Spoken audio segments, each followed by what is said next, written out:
Abu Nawas dikenal sebagai tokoh yang hidup di zaman Khalifah Harun ar-Rasyid. Nama asli beliau adalah Abu Ali al-Hasan. Ia lahir di kota Ahwas, negeri Persia pada tahun 145 Hijriah atau 747 Masehi. Abu Nawas dikenal sebagai seorang pujangga Arab dan penyair sastra besar Arab klasik yang sangat cerdik. Masa mudanya dipenuhi dengan kisah menarik yang membuatnya dikenang dalam khazanah sastra Arab Islam. Banyak kisah jenaka Abu Nawas yang bisa dijadikan pelajaran bagi manusia. Salah satunya adalah kisah beliau yang berjudul Menangkap Angin. Mengutip dari buku Kisah Abu Nawas karya Arianto, ada kisah jenaka Abu Nawas yang menarik dan bisa dijadikan sebagai pelajaran.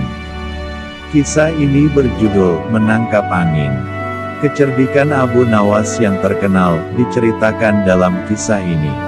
Dikisahkan suatu hari Abu Nawas didatangi oleh utusan kerajaan. Betapa terkejutnya bahwa dirinya diperintahkan untuk menemui Baginda Raja. Abu Nawas pun memenuhi perintah tersebut. Sepanjang perjalanan ia memikirkan teka-teki apalagi yang akan diberikan Baginda Raja kepadanya. Saat sesampainya di kerajaan, Abu Nawas disambut hangat dengan senyuman Baginda Raja. Kemudian Abu Nawas pun bertanya, "Ada apa gerangan wahai Baginda Raja memanggil saya ke istana?" Kemudian Raja pun menjawab, "Akhir-akhir ini aku mengalami gangguan perut. Tabib kerajaanku mengatakan bahwa aku terkena serangan angin. Lalu apa yang bisa saya bantu wahai Baginda Raja?" tanya Abu Nawas. Raja menjawab, "Tangkaplah angin itu dan penjarakan dia. Buktikan bahwa kamu memang cerdik wahai Abu Nawas." Abu Nawas terdiam, tak sepatah kata pun keluar dari mulutnya. Ia pun pergi seraya memikirkan bagaimana cara menangkap angin yang wujudnya pun tak terlihat. Abu Nawas hanya diberikan waktu 3 hari untuk menyelesaikan perintah tersebut. Singkat cerita, sudah berlalu 2 hari sejak perintah itu diberikan. Abu Nawas belum menemukan cara yang tepat untuk menyelesaikan perintah raja. Jika ia mampu menyelesaikan perintah raja, ia bisa mendapatkan imbalan atau hadiah. Dan hadiah itu bisa digunakannya untuk beramal dan membantu orang miskin. Sampai akhirnya tiba di hari terakhir, tapi Abu Nawas masih belum menemukan cara yang tepat untuk menangkap angin. Di tengah perjalanan ia teringat akan Aladin dan lampu wasiatnya. Sama halnya dengan angin, jin pun tidak terlihat. Ia pun memiliki ide. Kemudian kembali ke rumah dan menyiapkan segala sesuatu untuk menuju istana. Sesampainya di istana, ia dipersilakan masuk oleh prajurit kerajaan. Raja yang sudah menunggu kedatangan Abu Nawas pun menanyakannya, "Berhasilkah kau memenjarakan angin, wahai Abu Nawas?"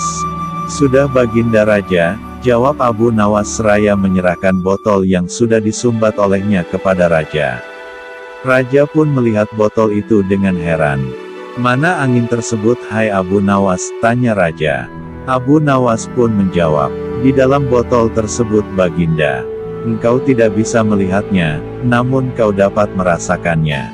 Bukalah sumbatan botol tersebut untuk merasakan anginnya," kata Abu Nawas menjelaskan. Baginda Raja pun membuka sumbatan botolnya dan ia mencium aroma busuk dari botol tersebut. "Bau apa ini?"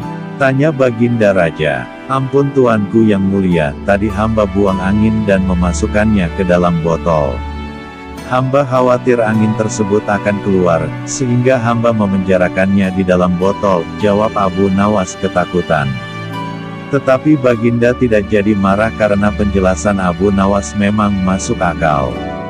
Raja tertawa sambil berkata, "Kau memang pintar Abu Nawas.